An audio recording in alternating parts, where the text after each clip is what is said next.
This is the Vapes4Vets podcast. My name's Jesse. I'm here today with Steven Defino. How you doing today, Steven? I'm pretty good. How about yourself? I'm doing okay. How's everything going in Colorado there? It's not too bad. It's nice and sunny right now. Yeah, as is up here in Winnipeg. Oh, there you go. Can you tell us a little bit about yourself, Steve? Okay, well, my name's Steve Defino. I run an organization called Veteran Farmers Alliance. Basically, I bring veterans out of isolation, uh, teach them about cannabis, growing, give them genetics, soil, nutrients, and kind of guide them along to help kind of give them a purpose again. I also throw events where I bring the community together. My last event, we gave out about $65,000 worth of genetics, food, soil, nutrients, edibles, cannabis, and uh, and um, and I was in the military for 9 years. I was a combat engineer, 2 tours to Iraq. I have a Bronze Star with Valor and 2 Purple Hearts. I've been coined by every star general that's out there. Um, I've been in Colorado for about 13 years now and been married for almost 11, and I love it here. And you said you're in the military for 9 years. How many tours did you do? I did 2 tours in Iraq. Were they pretty close together, or did you have some time in between? I had a year break in between. Not long enough, though, I bet. Well, it's never long enough. Do you suffer from post-traumatic stress disorder? Oh yeah, I was in a lot of firefights. My first tour down in Bacaba and Tarrir. I was down there in about '05, '06 when the initial surge release down in when Zarqawi was still alive. We took him out. Um, oh, I mean, not me as in my unit, but we had a special teams unit that was there, and then Charlie 168 had a bomb, 500-pound bomb drop on Zarqawi, which was kind of nice. But we first tour was a lot of HVT raids, kicking in doors, lots of firefights, and then second tour we were in Baghdad, Sadr City, and then on April 11th, 2008, I was in a real bad firefight. We were doing a route clearance mission, doing support of the Golden Wall, and we were basically trying to we were clearing a route to put this wall up in order to stop rockets being fired into the green zone. We had a lot of guys getting killed, and it was pretty nasty down there. So we went down there. My unit was hit with 5 IEDs or EFPs in about 4 minutes. The fifth one that hit me blew a 5-inch hole in my back, broke my back pretty much. Had a 3-inch slug pulled out of me. I've had over 80 surgeries. Had to learn how to walk, talk, write, read everything again, and here we are. Steven, I just want to say thank you for your service. That is an incredible story, and thank you for sharing that. How long did it take for you to heal from that wound in your back? Um, well, it took about 5 months for the wound to close with a wound vac. Um, but I mean, it took 5 years to really kind of get a life back again, and I'm still continuing to heal, every day. And as I get older, it gets a little more difficult, but I'm still pushing on. What are some of the methods you use for easing the pain with your PTSD and your injury to your back? Oh, I use cannabis. I'll smoke it. I'll eat it. I use Rick Simpson oil or full extract cannabis oil. I'll use salves. Um, I mean, everything cannabis related, I'll put on, man. I mean, there's some days it's so bad y'all have to move to pain pills, and then we're talking 2.5 grams a day of RSO. I'm smoking anywhere from an eighth to a quarter of day of flour, probably a gram of wax a day. and eating probably, if I have edibles, 1,000 to 2,000 milligrams a day. That's just to be pain free. That's like not to feel anything. I mean, if I take any less than that, I'm hurting like I've ran a marathon all day.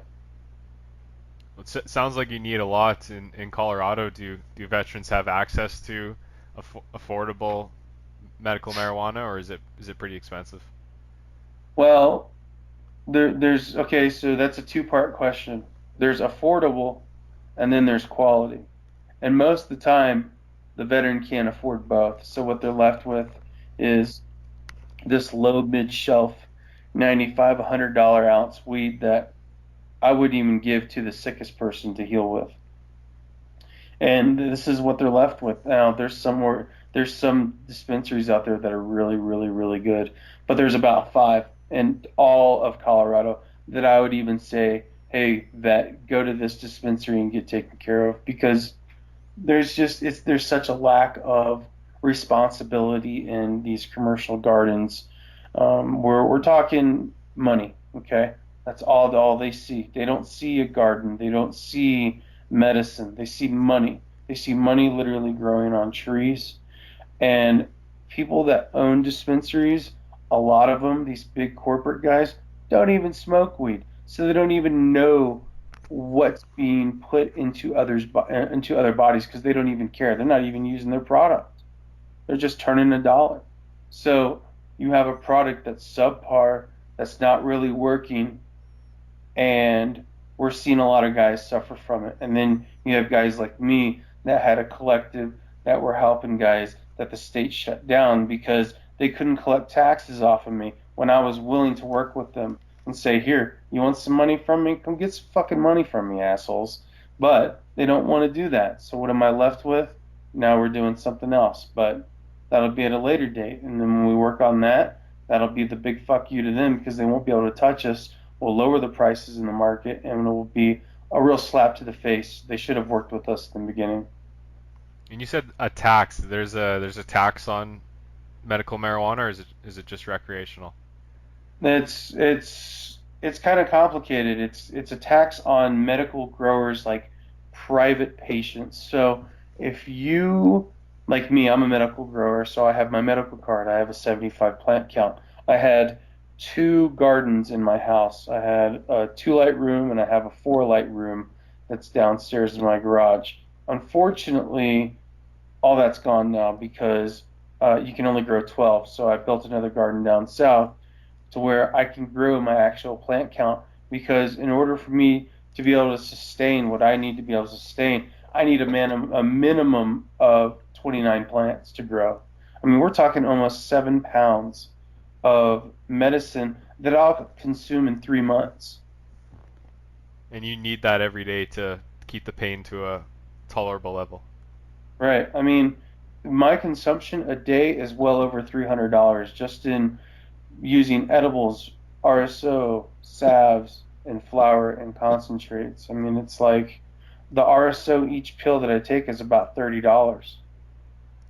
Do You know, veteran and do veterans get reimbursed for any of this? no, So it's all on your own dime. yeah, this is all on my own dime.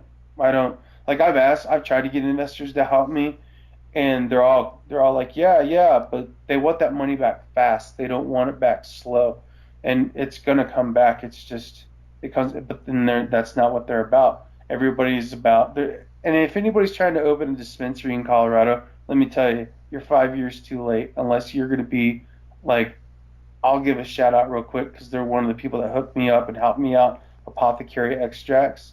These guys lay it down in the garden. I mean, I've never seen some of the concentrates these guys lay down. I mean, it's incredible, you know. I mean, not many people can match their product. So that's the number one place I tell people to go to. And what was their name again? Apothecary Extracts. And they're down there in Colorado. Yeah, they're right in Colorado Springs. They're a new dispensary, but I know the sales director there. I haven't met with the grower, but I've tried their product. I've talked to some people there, and I've talked to some of their assistant growers. And let me tell you something. Some of these guys have degrees, man, and just in like pest management. I mean, that's crazy. And I mean, you can tell there's very smart people that work in that garden because the flavors and everything that come out of there are extraordinary and unique. Not many can replicate what Apothecary is doing right now. So I give them major props, and they're hooking up vets huge. Yeah, I was gonna ask that. Is there a discounted price for veterans to get medical cannabis? Because you were saying that they don't get reimbursement for it. Like up here in Canada, veterans Right. they initially were getting reimbursed for 10 grams a day, but that was recently reduced to 3 grams a day. So is there any discount for you guys out there? Well, basically, a discount is, like they get like $5 or $10 off, I think, on some things that Woody and I were talking about. I know Woody and I were talking about doing a special card. So when a veteran through the Veteran Farmers Alliance comes in, they'll get a card from Woody or from, Apothecary Extracts itself. And when they bring that card in, they get a really special discount. And we're just a lot of these dispensaries, they have low prices, like I said, but their product isn't good. Apothecary, and maybe I'm not going to name another one, but they are able to really come in and say we're about veterans. I've met with them so many times, and they're just like, we want to hook you up, and they give you a product that, like I said, it's almost unmatchable in the Springs. There's maybe one other dispensary in the Springs that can match them. And I just wanted to go back to you were saying it was 29 plants you need, was it a month to sustain? No, for 3 months. For 3 months. I've never grown medical marijuana before. I'm curious, how long does one plant take to grow before it is harvestable? Well, it depends. Like, okay, so let's go to your average grower, right? We'll say your novice, amateur grower, just starting out. Will veg anywhere from 45 days to 50 days, right? Okay. So when they get anywhere from waist high and above, you want to flip into flower. So you have 45 days right there. Now let's say it's an indica hybrid or just a hybrid itself. It's a 50-50. You're looking at anywhere from 50 to 65 or 65 days. Yeah, we'll say 65 days. And that's your indica to indica hybrid. And then for your hybrid to hybrid sativa, you're looking at from 65 anywhere to 88 to 92. So you're looking at 92 plus 45, 100 and see 90, 110, 23. So 130 something days before you have that product to not just cut down, and then you have to cure. So you're curing anywhere from, if you're doing it right, you'll see 4 to 6 days of cure. If you're, you know, amateur, you maybe see 2 to 3 days before you stick it in a jar. And and then you still got to cure it out for a week until it's really ready to even remotely say, I'm going to smoke this for the real medical benefits to start really kicking in with that flower. I mean, you got to wait. So, I mean, you're looking at 140 days. So with these 75 plants you have, are you on a schedule? You're pretty much timing it out. Right. So I veg for 30 days. I'll um I'll run my light cycle. I run a 11/13. So I run 11 hours on, 13 hours off. And I'll do that from, anywhere from 60 to 72 days. And then I pull every single plant. I don't really have hardcore sativas. I mean, we have the genetics for them. We just haven't really popped them yet. We're going to get into those. They're a lot of fun. They're just a kind of a hassle. But go ahead. Oh, I was just gonna ask. You've been working with veterans with medical marijuana. In your opinion, are there different strands like sativa, indica, hybrids that work better for certain symptoms? Well, it's what comes down to the veteran and the patient, right? So what works for me it can, but it may not necessarily work for you. So there's certain strains like I like Sunset Sherbet. I like let's see here. What else do I have in my garden? I have a strain called Chemical Romance. It's a strain from 1993. It's supposedly tangerine crossed with Kim Dog. I'm one of only few in the world that actually have it in existence, and it's probably one of the best PTSD strains I've ever come across. And I've been growing it for years. I've never been able to get used to it. Every time I smoke it, it blows my mind away.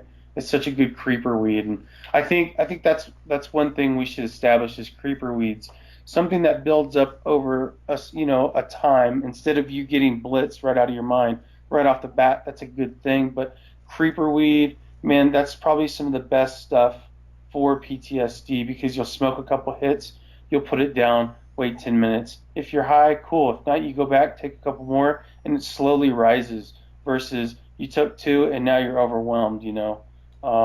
I mean, we had that too, but I mean, you also cross that threshold with super high THC cannabis, you're losing out on terpenes. So, what you're looking for is a 22 to like 27% THC cannabis, right? So it's got the strength is 22 to 27%, and then the terpenes, you should find a sweet spot with terpenes, and you should be looking for something that creeps, or like an OG, or a nice hybrid, lemon, citrus, stuff like that. That's really going to be beneficial to PTSD.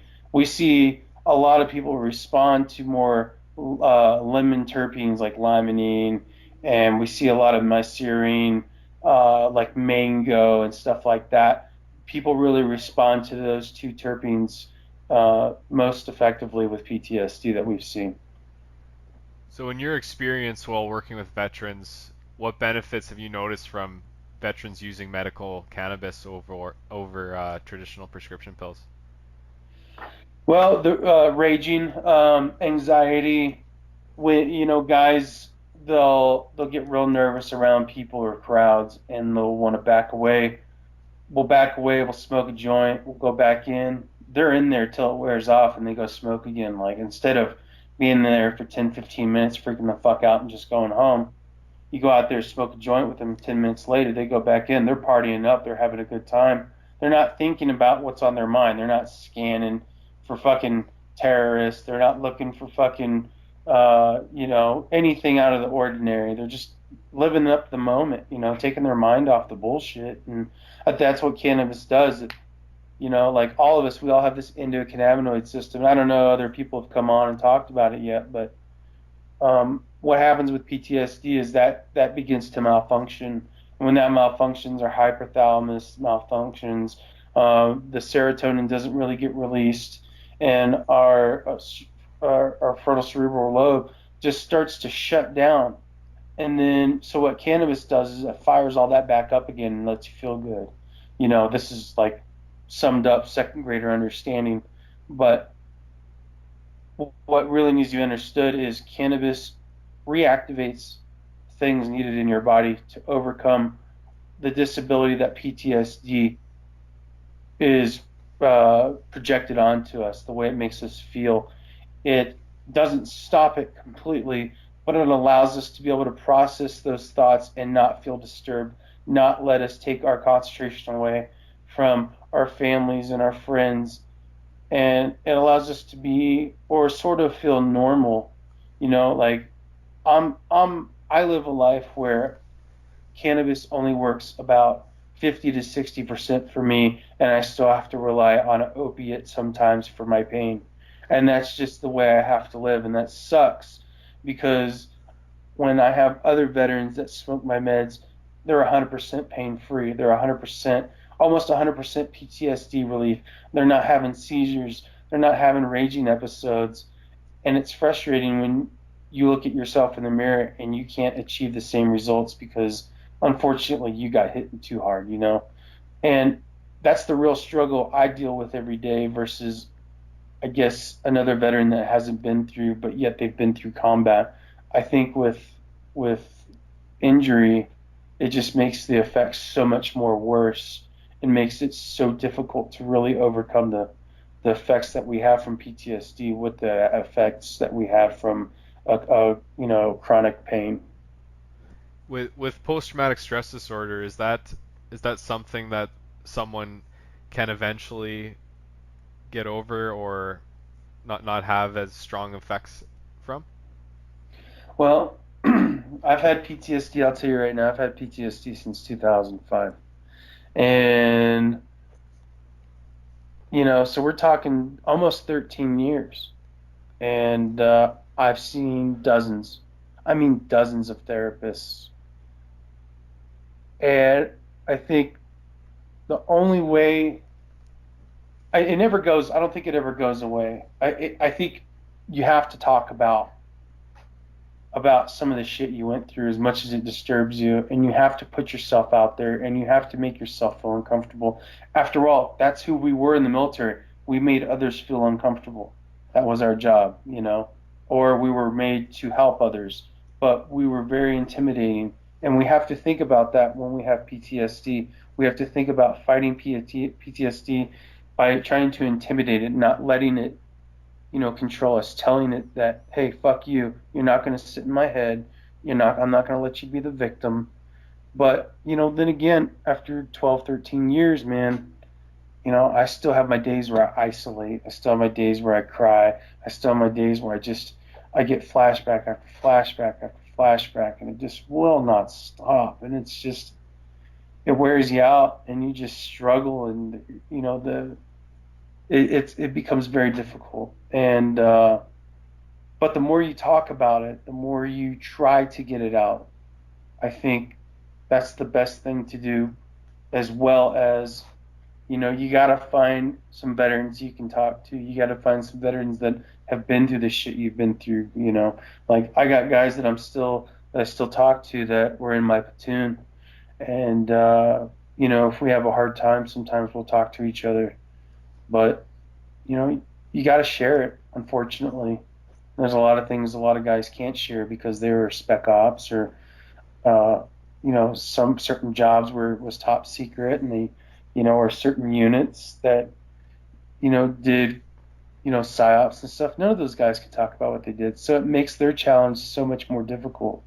So when you can't talk about it, what do? It's cannabis. Cannabis has been huge. I mean, I've used other sorts of uh, types of medicine, natural medicine, but I don't know if you want to talk about that or not. No, absolutely. Go ahead. Okay, so last year I tried ayahuasca for the first time. Didn't really get a whole lot from it other than I didn't drink for a while. I mean, I think I would say I'm not an alcoholic anymore, but I used to be. I'll still drink, but every once in a while, it's not like I used to. I used to drink like a 12 pack a night and take pills, and this is before cannabis, so it was horrible. But I tried ayahuasca, and that was okay. I want to try it again. I think one more time, but I want to try like a full strength. I feel like the stuff I tried wasn't very strong, but mostly what I use for, like, if I ever get suicidal, or if I feel like my world's just coming down to an end, I'll try to find some LSD, or I'll take mushrooms, and I'll try to reset myself and try to get that. I'll turn that kill myself voice off, and and I'll take that frustration and all that shit where I lost focus, and it helps me kind of refocus on everything I have to do. But like all last year, I did a lot of LSD, I did a lot of psilocybin, and this year I've tripped once, so I feel a lot better. But even doing all that, I still felt like a depressive state, and it's a constant battle. You can use all these different things, but I don't think PTSD really ever goes away once you have it. You just got to figure out how to manage it. You got to be in a positive environment. Otherwise, it just eats you up. What's the current process for a veteran to get a medical marijuana license, just so they don't have to buy on black markets or turn to other methods like you were saying? Well, usually it's they go in for their medical card and they have to qualify. So I think there's 8 or 9 qualifying conditions in Colorado that gets you a red card. I don't know if Hickenlooper. I don't believe Hickenlooper signed PTSD, and yet, even though it's been on his desk for like 6 weeks, to make PTSD a qualifying condition in Colorado. So we're kind of sitting around waiting for that. So basically, you got to get blown the fuck up, or you got to have migraines, or you got to have chronic pain, or you got to have cancer, or you got to have seizures. I mean, it's rough. It's rough for veterans out here. You'd think you think the cannabis community would be open arms to veterans, and some of them are, but it's been real scarce lately. It seems like people are competing to help versus just helping. And that's not what this is. That's not what the focus is. Organizations should not be competing, should not be going for bragging rights. I helped this person with this much and this amount. Granted, that's nice, but when you start fighting about it and you see the community can see it, I mean, that's not professional. So, um, we're just trying to show people what it's about. Like when people come donate to my organization, when I have an event, I have them come to the event if they can, and they donate it. So they know their donation went to a veteran, and it actually went out instead of in my garage collecting dust, waiting for me to play with it, or hooking up one of my veteran friends. Like I got lots of guys that hit me up, and I'm sitting on $25,000 in seeds right now that I give out. And I had a veteran the other day hit me up going, "Hey, you gave me 5 packs. Let me get more." And I'm like, "But I gave you 5 packs." "Well, I gave them all to somebody." I'm like, "Well, I'm not a seed bank, you know. Kind I of want to take help you." advantage. Right, but yeah, and that's the thing. Like I knew that guy, but I'm not going to let him take advantage of me just because he knows me when there's other veterans out there that need that as well. Like it's if you're going to help veterans, help them, but make sure you're taking care of yourself. Don't put yourself in a position where now you're shit out of luck because you gave everything you needed away when there's outlets and opportunities to help these veterans by saying here or go there. Dude, there's 4 groups out here right now. There's Strong Alliance, there's Veteran for Natural Rights, there's mine, and oh crap, now I feel like a dick. I can't remember the last one. But we're holding it down because nobody else really, I feel like, really wants to step up and do their job or actually show that they're helping veterans. I mean, I'm mad, man. I'm mad because all this money goes to these organizations and they're not using it correctly. Like they're not getting like gas cards out to veterans that need to go to VA appointments. They're not helping with food. There's a couple out here that help with food. I feel bad because I can't name them right off the top of my head because they're super good, but you don't see that really, and that's the big problem. And so now a few of us have formed an alliance and we're all teaming up to help each other and push each other along to do better things. And I mean, and then you got these other organizations that just want to make it a competition. It's pretty sad, man. It's not a competition. It's a mission. I've actually spoken with Matt Kale, the one of the founders of Veterans for Natural Rights, and like let's talk about Veteran Farmers Alliance. At the last word there, alliance. Is this the alliance you're talking about, or is this your Right. organization? Absolutely. The whole thing is like, yes, I have an organization, but I'm bottlenecked. So there's only a few programs that I can give or I can suggest before I'm out. So it's okay, let's work with other organizations. If I can't help this veteran here, well, guess what? All right, let's say I'm going to call Stephanie Davis from Strong Alliance. I'm going to hook you up with her. She's going to get you eggs. She's going to get you whatever, you need. If I can't help you, if she can't help you, you're going to go to Matt Kill. If he can't help you, you're going to go to this other organization. And it's basically, we're not failing you. We're taking you to the next level. We're going to find the care that you need, that you're asking for, or we're going to run out trying. I mean, it's not, I'm sorry, I can't help you. That's it. I mean, like I said, the competition that goes on with organizations has got to stop. The mission is helping people. And so we do the alliance, we communicate with each other. If there's a veteran in need, If I'm close, I'll help. If they're close, they'll help. And we just try to assist each other and show that the community to helping veterans is really there. It's not broken like you see in a lot of places. Does your organizations, do they just handle Colorado or surrounding states or all of America?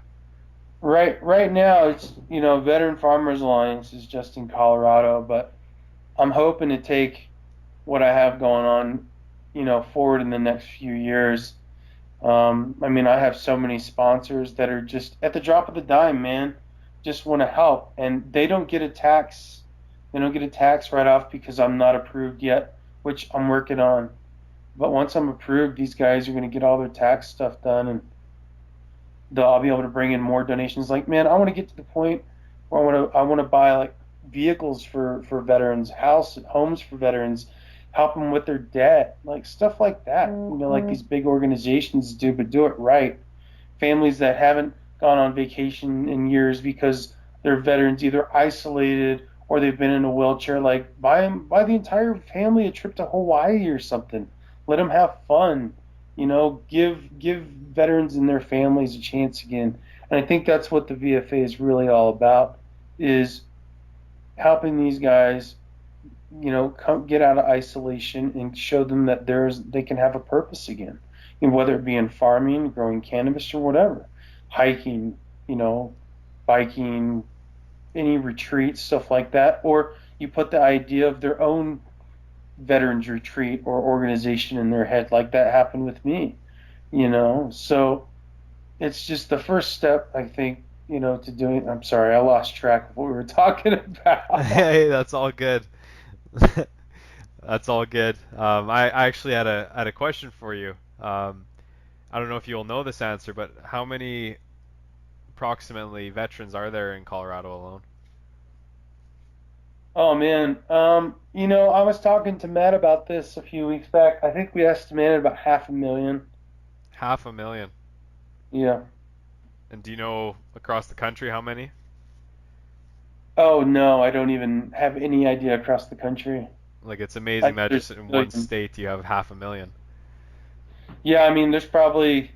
I mean, you got reservists, you got National Guard, you got. I mean, all those guys.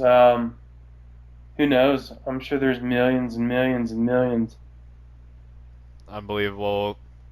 To all of them listening, thank you for your service. So with your organization, do you have any important dates coming up, or is there just important dates in general that you like to shout out? Well, this year we're kind of like last year we did two big events. We gave out, oh man, we gave out so much stuff. So if we're gonna do any event this year, it'll be Veterans Day.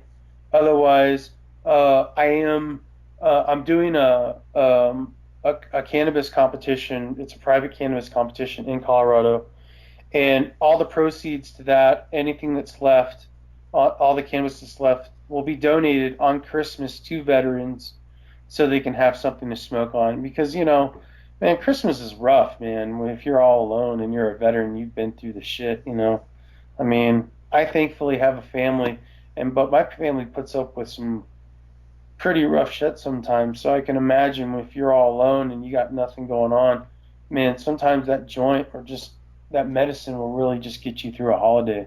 We lost a lot of guys last year, here, even in Colorado. I mean, I'm tired of going to funerals. And so the best thing we can do is put meds into their hands. And um, yeah. So yeah, Christmas is really the event we're looking at. We'll be handing out hopefully like a pound or two to veterans that day. They can come in, no obligation. They just come in, grab it, and go, or smoke and relax, talk about what's going on. We may even do like a dinner or something if we have enough food. You know, we keep my events, are all free, but I keep things low key. I don't take pictures. I don't put you on the internet. I just give you stuff, and I show you that there's a community out there that cares. Because we just, there was another organization that was in town that we kind of ran out, and like you go to their event, and you get 3 cannabis seeds, you get a gram of weed, you get some sleepy pills, and that was it, and a shirt maybe. I don't know. My events, you get out packs and packs and packs of genetics, a box of nutrients, bags of soil, for like pounds of food, eighths, quarters, half ounces of cannabis, like hundreds of dollars in edibles. Like I'm just there's people out there that just want to show the love, instead of making a buck behind it. Like I don't charge any membership fees, nothing. It's just come in, get your ass out of the house, and come have a good time. We've been talking a lot about veterans with medical cannabis. How about current serving members? Like if you're still in the military, if you're still working, are you allowed to use medical marijuana, or is that frowned upon? Absolutely not. That is very frowned upon. And a lot of guys I know have been kicked out of the army because of their cannabis use, and I don't think that's fair. You know, it's not like these guys are failing a drug test because they want to. They're trying to mask the pain of war, and I was injured, so I had opiates. I was taking 120 to 200 and something pain pills a month. So I was masking my PTSD by being sedated with opiates. But these guys, they were getting out because they were just flipping out. So they were resorting to heroin and resorting to cannabis and K and spice and all sorts of stupid shit, because they had no other outlet. There was nothing working for them. The psychomeds that the the the army doctors that they were giving them just weren't working. I had guys that were on 37, 42, 56 prescriptions, and it's like they're a ball of fucking nothing. They're living, they're like a living creature that just moves. They have to be driven to work, they have to be driven home, they have to be dressed. They're just comatose, man. They're completely numb, and that wasn't right, and um, so I couldn't take it anymore. My back was just so fucked up, and my TBI was getting worse. So I got out, and I was on 28 prescriptions myself, and I'm down to like 4 or 5 now. And it's crazy, man. Like even on the cannabis, I lost 50 pounds, and the medicine that they give you in the military does nothing. It does nothing for your VT. It just makes it worse. I know this won't help with physical pain, but what's your take on veterans using service dogs to help with their PTSD? Absolutely. That's probably number two from cannabis, other than like, well, I'd say number three because, like psychotropic drugs like LSD and psilocybin have been so huge for so many guys when they need it right then and there. But long term, dogs, man, I got three of them at my house. I got a black lab husky Rottweiler that he's not my service dog per se, but he is a service. He's an emotional support dog for me. Dogs are very unique creatures. They are very special to people with PTSD. I mean, there's a lot of guys I'm friends with, man. They all got dogs, man, and they all help. I've seen maybe one or two scenarios um, where it didn't work. One I read about, one I kind of experienced, and both were very sad. And it's just unfortunate that it's not 100%. I mean, nothing's 100% right, but I would say dogs are probably way up there. I mean, they're they're unconditional, loving creatures, and that's what we need, man. Sometimes when we're struggling, when we yell, we're actually screaming for help. Like grab us and just hold us and calm us down. And animals know when to come into that scenario and just kind of rub up and say, "Hey, I'm here for you." So I totally believe in it. In fact, there's a really good organization here called Heroes Pack. Guy named John Franks. If you ever get a chance, you should talk to him. He's a really good guy, very knowledgeable, really good with service animals. Yeah, I'd love to have him on the show and talk about that. What are your three dogs' names and what kind are they? So I got Ash. He's a black lab husky Rottweiler. He's about 106 pounds. He's Oh, about 2.5 years old. solid black. Very awesome dog. That's not a dog you would want to fucking walk up to and be like, "Hey, puppy." He would bite your face off probably. Like he hasn't done it yet. He's come pretty close to a couple people, but he keeps to himself. When we go out in public, he doesn't let other people pet him. He stays right next to me, kind of like a service dog. But he just doesn't have the training, so I'm not going to call him a service dog. And then we got Callie.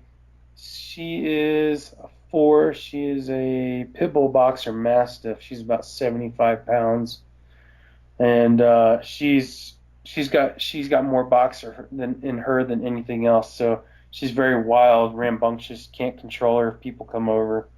And then you got let's see, we got Beatrix. We nicknamed her BB. She's right now 17 weeks and about 31 pounds. She's a pit bull mix. We don't know what she's mixed with, but she's tan and white. She's really unique looking. Well, shout out to all three of them. Steven, it's been great having you on, great talking with you, and love to have you back on just to follow your organization's progress and just to see what's going on in general. Absolutely. Yeah, in a few months, hopefully by September, October, I'll be able to come back on and give you some really good news.